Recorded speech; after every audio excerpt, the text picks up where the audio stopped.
single replacement, just generically, I'll show you an example of this. You have element A reacting with compound BX.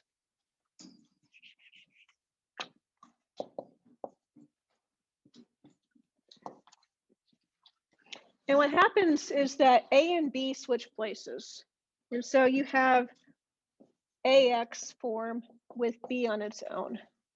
So it's single replacement because you just have these right here switch places with each other. A replaces B. I can think of it that way, I guess. Kind of sad. That's kind of a sad example, but yeah, I mean, I guess you can't relate to that. That's...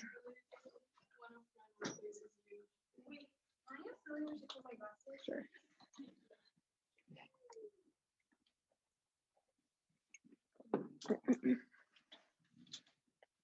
So, for example, you have solid copper reacting with silver nitrate. That's aqueous. And so what happens here is that the metal replaces the metal. So you have copper on its own, silver in solution. The silver would be kicked out and the copper would come in and replace it. So the first element is the metal, it's replaced in these reactions. So you would see copper come in, kick out silver, and you'd have copper nitrate.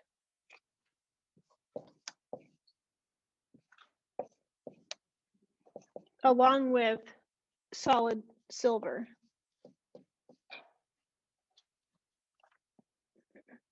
You actually have 2 in front of here and 2 for the AG. So that's an example of replacement where this and this just swap place with each other. And so it's always a metal on its own along with a metal in solution that react with each other.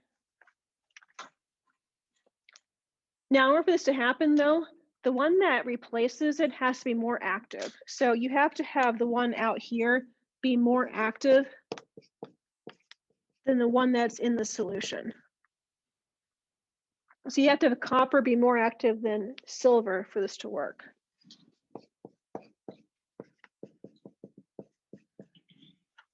If it's the reverse, then it's not going to react.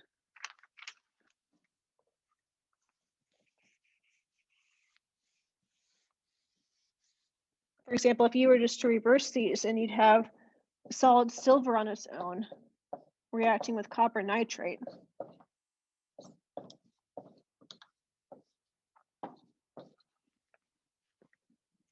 Because silver is less active than copper, this would not react. So we would just say no reaction. Chemists abbreviate reaction as RXN. So if ever you see that either in your book or on notes, RXN just means reaction. So you have no reaction. If the metal out here is less active, it can't kick out the metal that's in here. So in your book, you have a chart of metal activities. It's on page 293. And that tells you which ones are the most active metals.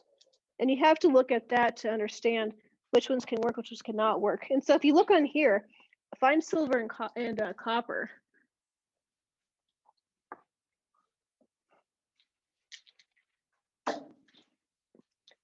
And if you see where those are at, you'll see that copper is more active than silver based on that chart.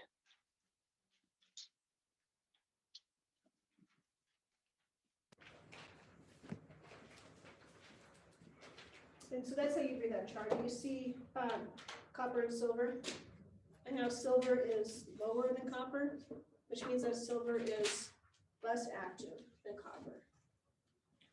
Does that make sense?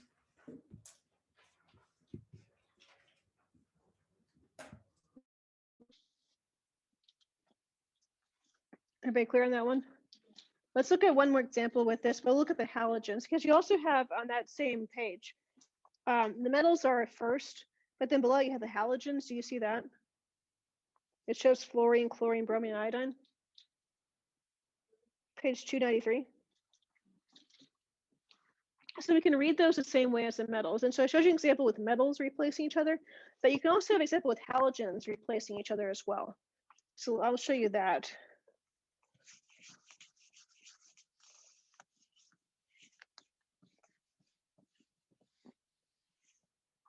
Okay, so for example, if you have fluorine gas, F2, reacting with sodium bromide,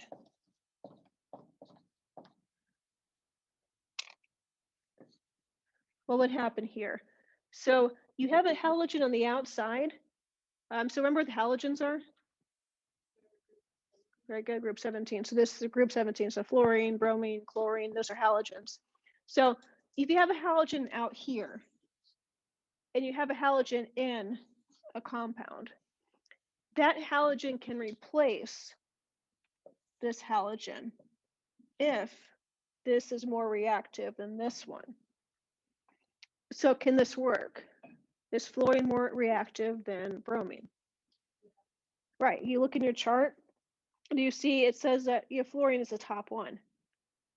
So fluorine is most active. So bromine is down on the list, third down. And so it can do this. Fluorine can replace bromine. And so this reaction does work, and we would replace it, and we'd write it as NaF. And then bromine on its own. Remember, it's diatomic. And so you write it as Br2. It's part of the diatomic elements. And then we can balance it. So we'd have F2, we need 2 right here, 2 right there to balance it. Now, if you were to reverse this though, and have bromine gas, actually that should be liquid bromine, reacting with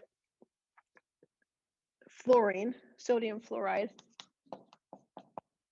and then toothpaste.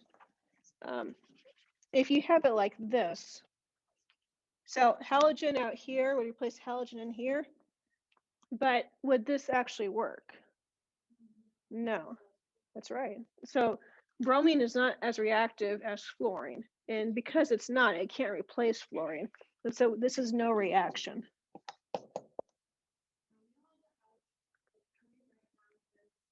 That will be given to you on a test. So no, don't write that down. Homework, just go to that page. Just refer to it in your homework. But on the test, don't memorize that. It'll be given to you on the test if you need it.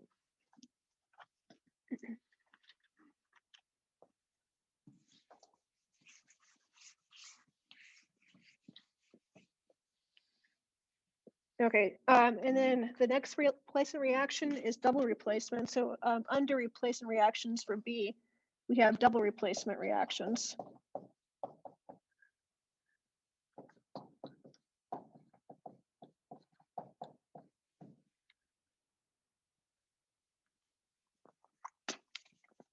So for this one, you have 2 elements swap places.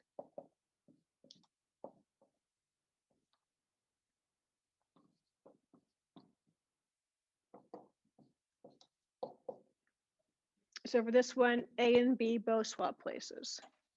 So AX plus BY becomes AY plus BX.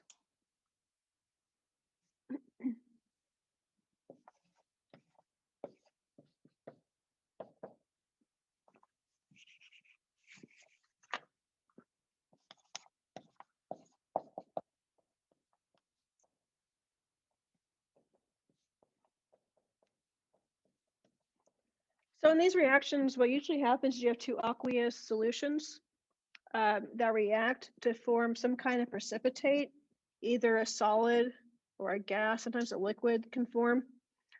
But that's one evidence of this reaction type when you get a solid form.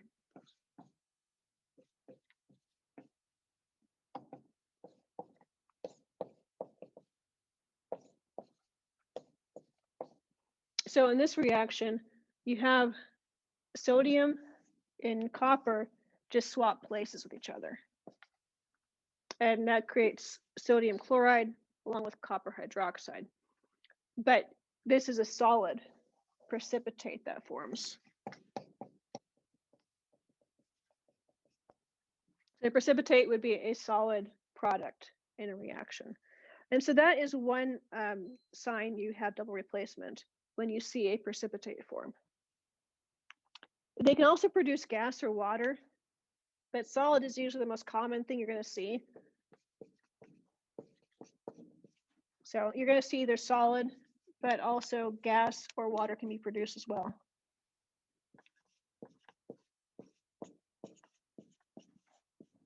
But the sign of a reaction would be one of those things has to happen. You're going to see solid, water, or gas form in a reaction.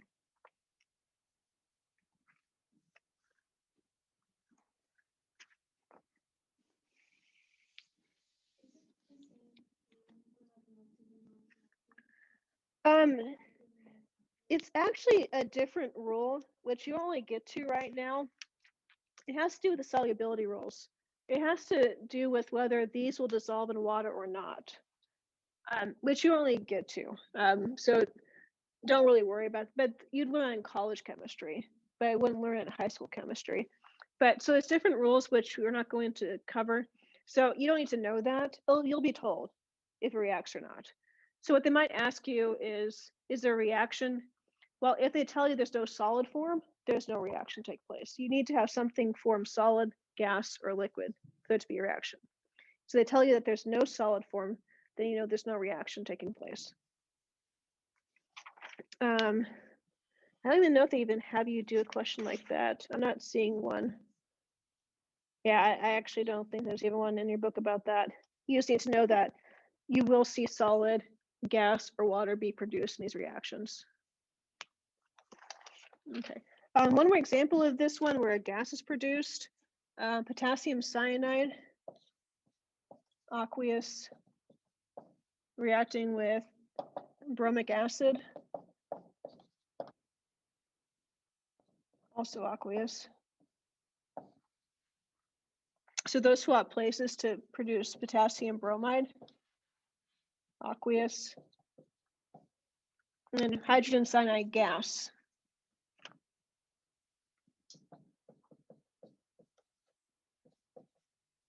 So this would be another example of a product that you could get besides just a solid from a double replacement reaction.